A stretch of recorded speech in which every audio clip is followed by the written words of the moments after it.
नमस्कार. तर NCISMच्या स्वस्त वृत्तच्या पेपर 1च्या सिलेबस कॉपीनुसार रसायन फॉर स्वस्त याला 5 मार्कांचं वेटेज दिलेलं आहे व त्यावर MCQ व SCQ असे 2 प्रकारचे प्रश्न येऊ शकतात. तर या व्हिडिओमध्ये आपण त्याच्या नोट्स पाहणार आहोत.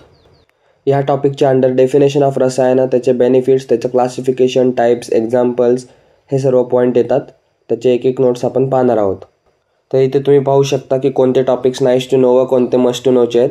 नाईस टू नोचे टॉपिक फक्त एकदा वाचून घ्या कारण ते SCQ व LEQला विचारले जात नाहीत. तर पाहूयात. रसायन व वाजीकरण हे अष्टांग आयुर्वेदापैकी प्रमुख 2 अंग आहेत. स्वस्तस्य स्वस्थ रक्षणम आतुरस्य विकार प्रशमनच यातील आरोग्य रक्षणम ह्याला विशेष महत्त्व असून हे कार्य रसायन व वाजीकरणाद्वारे होते. रसायन स्वस्तस्य ऊर्जस्करम यत्तु तदवृश्यम तदरसायनम. चरक चिकित्सेचा श्लोक आहे. चरक स्वस्थ व्यक्तीमध्ये बल वाढवणारे द्रव्य म्हणजे रसायन होय. बलवर्धनासोबतच व्यक्तीला दीर्घायू ठेवण्यास मदत करते व जे द्रव्य अकाली येणारे वार्धक्य व रोगांचा नाश करते त्याला रसायन असे म्हणतात. रसायन प्रमुख प्रयोजन: स्वस्थ व्यक्तीचे बलवर्धन, उत्तम रसरक्तादी धातूची निर्मिती, अकाली येणारे वार्धक्य आणि व्याधीचा नाश. रसायन द्रव्य: हरितकी, आमलकी, अश्वगंधा, शतावरी, पिंपली, भल्लातक, शिलाजित आणि गुडूची.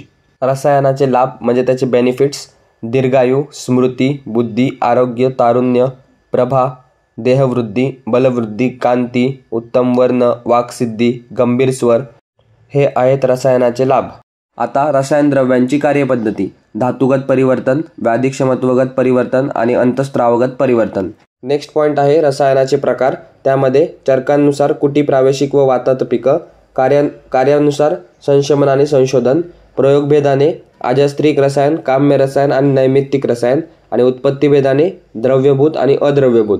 द्रव्यभूतचं एक्झाम्पल आहे आहार औषध आणि अद्रव्यभूतचं एक्झाम्पल आहे आचार रसायन.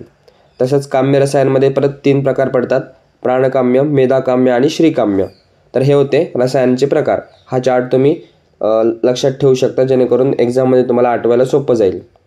इथे श्लोक दिलेला आहे. चरकांनुसार रसायनानां द्विविध प्रयोगम ऋषयो विदु कुटी प्रावेशिकम च एव वातात्पिकम एवं च. म्हणजे चरकांनुसार प्रकार आहेत हे. सिलेबस कॉपीमध्ये एक पॉईंट दिलेला आहे की रसायन व त्याचे एक्झाम्पल. तर आपण तेच पाहणार आहोत. प्रयोगभेदाने 3 प्रकार होते: अजस्त्रिक रसायन, काम्य रसायन आणि नैमित्तिक रसायन.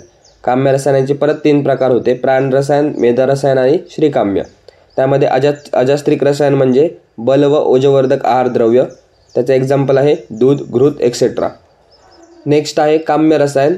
त्यामध्ये पहिलं प्राणकाम्य, आयूला वाढवणारे रसायन. उदाहरणार्थ आमलकी, हरितकी, नागबला रसायन, आमलकी चूर्ण, घृत, च्यवनप्राश इत्यादी.